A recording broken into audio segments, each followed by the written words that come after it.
कृष्णा, राधे राधे। आप सभी को जया एकादशी व्रत की हार्दिक शुभकामनाएं। आपका दिन शुभ और मंगलमय हो।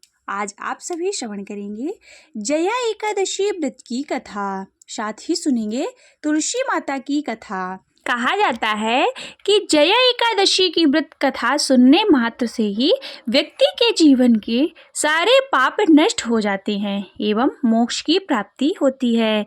यहाँ तक ये भी कहा जाता है कि व्यक्ति के पितरों को भी प्रेत योनि से मुक्ति मिल जाती है, साथ ही वैकुंठ धाम की प्राप्ति भी होती है। जया एकादशी माघ मास के शुक्ल पक्ष की एकादशी को कहते हैं और ये जया एकादशी 8 फरवरी दिन शनिवार 2025 को है। तो आज आप सभी प्रेम पूर्वक सुनिए जया एकादशी व्रत की कथा। वीडियो अच्छा लगे तो लाइक कीजिएगा और कमेंट सेक्शन में ओम नमो भगवते वासुदेवाय जरूर लिखिएगा। श्री हरि का ध्यान करते हुए कथा को प्रारंभ करते हैं। शांताकारं भुजगशयनं पद्मनाभं सुरेशं विश्वधारं गगनसदृशं मेघवर्णं शुभांगं लक्ष्मीकान्तं कमलनयनं योगिर्वेध्याने निगम्यं वन्दे विष्णुभवभयहरणं सर्वलोकैकनाथं वन्दे विष्णुभवभयहरणं सर्वलोकैकनाथं। जया एकादशी व्रत की कथा। स्वर्गलोक में एक बार इंद्र की सभा में भव्य उत्सव का आयोजन हो रहा था। देवता, ऋषि, मुनि और गंधर्व इस दिव्य आयोजन में सम्मिलित थे। पूरे सभागार में संगीत और नृत्य की मधुर लहरियां गूंज रही थी। गंधर्व कन्याएं और गंधर्व बड़े उल्लास के साथ नृत्य और गायन कर रहे थे।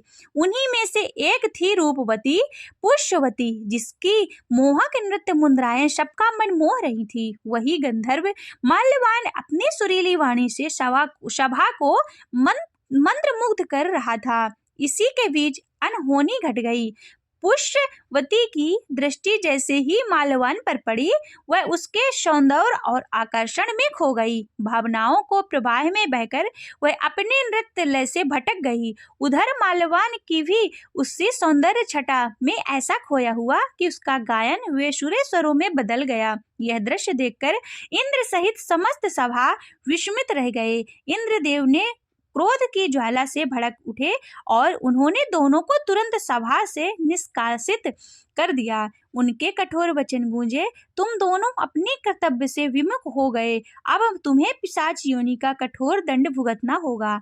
साप के प्रभाव से माल्यवान और पुष्पवती स्वर्ग से गिरकर प्रेत की योनि में चले गए। वहां उनका जीवन अत्यंत दुखी और कष्टदायक था। भूख, प्यास और पीड़ा उनके स्थायी साथी बन गए थे। इस यातनापूर्ण अवस्था में एक दिन ऐसा आया जब माघ मास के शुक्ल पक्ष की 11 यानी कि एकादशी जया एकादशी आई। संयोग से उसी दिन उन्होंने अन्न का सेवन नहीं किया और केवल फलाहार किया। साथ ही उन्होंने अपनी दुर्दशा से उबरने के लिए भगवान विष्णु की आराधना की, उनकी महिमा का गुणगान किया। उनकी श्रद्धा और भक्ति से प्रसन्न होकर स्वयं श्री हरि प्रकट हुए और बोले, तुम दोनों ने अज्ञानवश भले ही अपना कर्तव्य भंग किया, लेकिन मेरी भक्ति से अब तुम मुक्त हो जाओगे। जया एकादशी के पुण्य के प्रभाव से तुम्हारी प्रेत योनि मुक्त हो जाएगी। भगवान विष्णु के आशीर्वाद से दोनों को पुनः सुंदर दिव्य शरीर प्राप्त हुआ और वे स्वर्ग लोक को लौट गए। जब वे इंद्र की सभा में पहुंचे तो इंद्र चकित रह गए। उन्होंने पूछा, तुम दोनों इस योनि से कैसे मुक्त हुए? तब माल्यवान ने उत्तर दिया कि हे देवराज, हम दोनों ने जया एकादशी का व्रत रखा और भगवान विष्णु की कृपा से हमें पिशाच योनि से मुक्ति मिली। इस कथा से यह सिद्ध होता है कि जो भी श्रद्धालु सच्चे मन से जया एकादशी का व्रत करते हैं, वह समस्त पापों से मुक्त होकर मोक्ष को प्राप्त करता है। भगवान विष्णु की कृपा से उसके समस्त कष्ट दूर हो जाते हैं और वह जीवन मरण के बंधन से छूटकर समस्त आनंद को प्राप्त करता है। तुलसी माता की कथा। श्रीमद् देवी भागवत पुराण में इनके अवतरण की दिव्य लीला कथा बताई गई है। एक बार शिव ने अपने तेज को समुद्र में फेंक दिया था। उससे एक महातेजस्वी बालक ने जन्म लिया। यह बालक आगे चलकर जलंधर नाम से पराक्रमी दैत्य हुआ और ये जालंधर नगरी का राजा हुआ। जालंधर इसकी राजधानी थी। दैत्यराज कालनेमी की कन्या वृंदा का विवाह जालंधर से हुआ। जालंधर महाराक्षस था। अपनी सत्ता के मद में चूर उसने माता लक्ष्मी को पाने की कामना से युद्ध किया, परंतु समुद्र से ही उत्पन्न होने के कारण माता लक्ष्मी ने उसे अपने भाई के रूप में स्वीकार किया। वहां से पराजित होकर वह देवी पार्वती को पाने की लालसा में कैलाश पर्वत पर गया। भगवान देवाधिदेव शिव का भी ये रूप धरकर माता पार्वती के पास समीप गया, परंतु माँ ने अपने योग बल से उसे तुरंत पहचान लिया तथा वहां से अंतर्ध्यान हो गईं। देवी पार्वती ने क्रुद्ध होकर सारा वृत्तांत भगवान विष्णु को सुनाया। जालंधर की पत्नी वृंदा अत्यंत पतिव्रता थी। उसी के पतिव्रत धर्म की शक्ति से जालंधर ने न तो मारा जाता और न ही पराजित होता था। इसीलिए जालंधर का नाश करने के लिए वृंदा के पतिव्रत धर्म को भंग करना बहुत जरूरी था। इसी कारण भगवान श्री हरि विष्णु ऋषि का वेश धारण कर वन में जा पहुंचे, जहां वृंदा अकेली भ्रमण कर रही थी।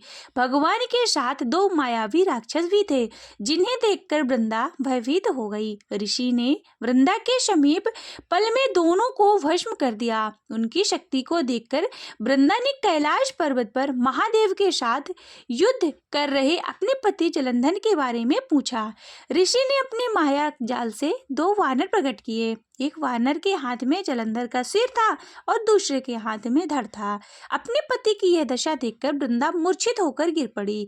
होश में आने के बाद उन्होंने ऋषि रूपी भगवान से विनती की कि उसके पति जीवित हो जाएं। भगवान ने अपनी माया से पुनः जालंधर का सिर धड़ से जोड़ दिया, परंतु स्वयं भी वह उसी शरीर में प्रवेश कर गए। वृंदा को इस छल का जरा भी आभास न हुआ।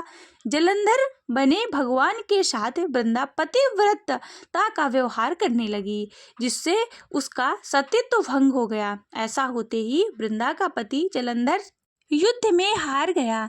इस सारी लीला का जब वृंदा को पता चला तो उसने क्रुद्ध होकर भगवान श्री विष्णु को शिला होने का शाप दे दिया तथा स्वयं भी सती हो गई।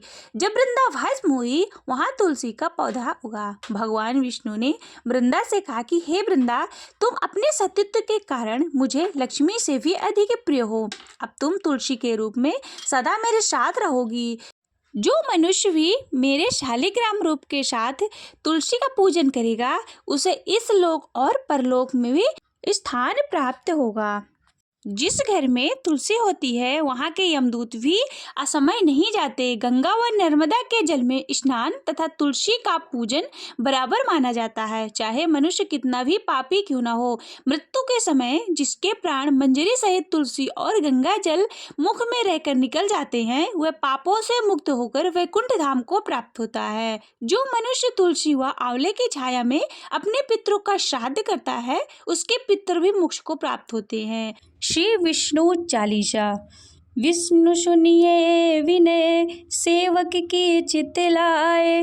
कीरत कुछ वर्णन करूं, दीजे ज्ञान बताए। नमो विष्णु भगवान खरारे, कष्ट नशावनी अखिल बिहारी। प्रबल जगत में शक्ति तुम्हारी, त्रिभुवन फैल रही उजियारी। सुंदर रूप मनोहर शोरत, सरल स्वभाव मोहिनी मूरत। तन पर पीतांबर अति शोहत, वैजंती माला मन मोहत।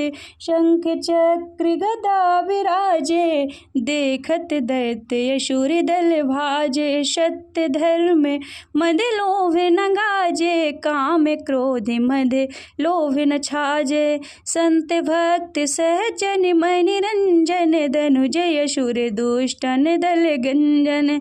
सुख उपजाए कष्ट सब भंजन, दोष मिटाए करत जन सज्जन।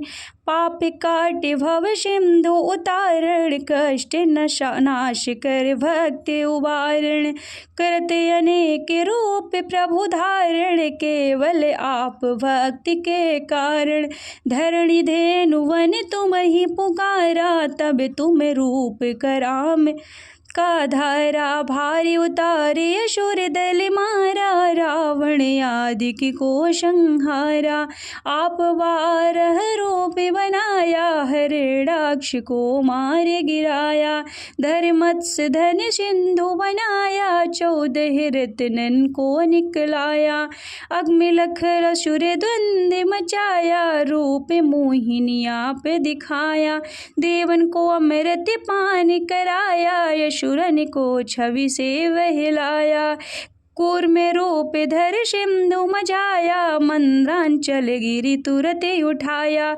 शंकर का तुम फन छुड़ाया, भस्मासुर को रूप दिखाया, वेदन को जब असुर डुबाया, कर प्रबंध उन्हें ढूंढवाया, मोहित बन कर खलहि नचाया, उसही कर से भस्म कराया, असुर जलंधर यति बलदाई, शंकर से उनकी ने लड़ाई, हार पार शिव शकल बनाए, कीन सती से छल खल जाए, सुमिरन कीन तुम्हें शिवरानी, बतलाई शब विपत कहानी, तब तुम बने मुनीश्वर ज्ञानी, वृंदा की शब सुरति भुलानी, देखत दीन धनुज शैतानी, वृंदा आए तुम्हें लपटानी, जो इस परश धर्म क्षति ज्ञानी, हनाय सुर उन शिव शैतानी, तुमने ध्रुव प्रहलाद उबारे,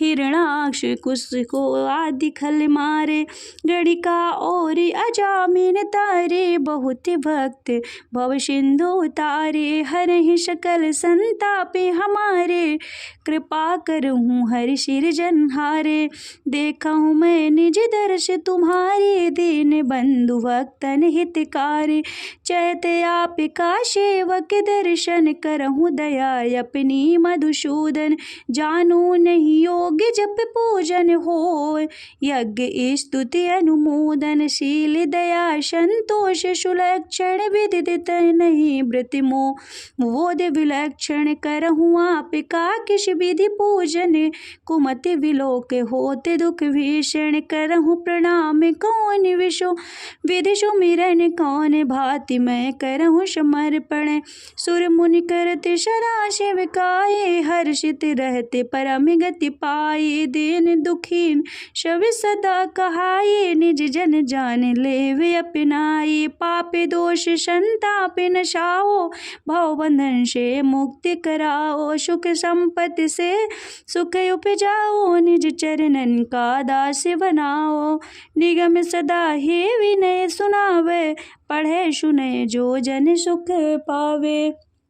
ओम जय जगदीश हरे, स्वामी जय जगदीश हरे, भक्ति जनों के संकट, दास जनों के संकट, क्षण में दूर करी। ओम जय जगदीश हरे, जो ध्यावे फल पावे, दुख विनशे मन का, स्वामी दुख विनशे मन का, सुख संपत्ति घर आवे, सुख संपत्ति घर आवे, कष्ट मिटे तन का। ओम जय जगदीश हरे, मात पिता तुम मेरे, शरण गाऊँ मैं किसकी, स्वामी शरण गाऊँ मैं किसकी, तुम बिन और न दूजा, तुम बिन और न दूजा, आश करूँ जिसकी। ओम जय जगदीश हरे, तुम पूर्ण परमात्मा, तुम अंतर्यामी, स्वामी तुम अंतर्यामी, पारि ब्रह्म परमेश्वर, पारि ब्रह्म परमेश्वर, तुम सबके स्वामी। ओम जय जगदीश हरे, तुम करुणा के सागर, तुम पालन करता, स्वामी तुम पालन करता, मैं मूर्ख मूरख खल कामी, मैं मूरख खल कामी, कृपा करो भरता। ओम जय जगदीश हरे। तुम हो एक अगोचर, सबके प्राणपति, प्रभु सबके प्राणपति। किस विधि मिलो दयामय, किस विधि मिलो दयामय, तुमको मैं कुमति। ओम जय जगदीश हरे। दीन बंधु दुख हरता, तुम ठाकुर मेरे, स्वामी तुम रक्षक मेरे। अपने हाथ उठाओ, अपने शरण लगाओ, द्वार पड़ा तेरे। ओम जय जगदीश हरे। विषय विकार मिटाओ, पाप हरो देवा, स्वामी पाप हरो देवा। श्रद्धा भक्ति बढ़ाओ, श्रद्धा भक्ति बढ़ाओ, संतन की सेवा। ओम जय जगदीश हरे। तन मन धन और संपत्ति सब कुछ है तेरा, प्रभु सब कुछ है तेरा। तेरा तुझको अर्पण, तेरा तुझको अर्पण, क्या लागे मेरा। ओम जय जगदीश हरे। जगदीश्वर जी की आरती जो कोई नर गावे, प्रभु जो कोई नर गावे। कहते शिवानंद स्वामी, भजत हरि हर स्वामी, मनवांछित फल पावे। ओम जय जगदीश हरे। ओम जय जगदीश हरे। स्वामी जय जगदीश हरे। भक्ति जनों के संकट, दास जनों के संकट, क्षण में दूर करे। ओम जय जगदीश हरे। ओम जय जगदीश हरे। बोलिए भगवान विष्णु की जय।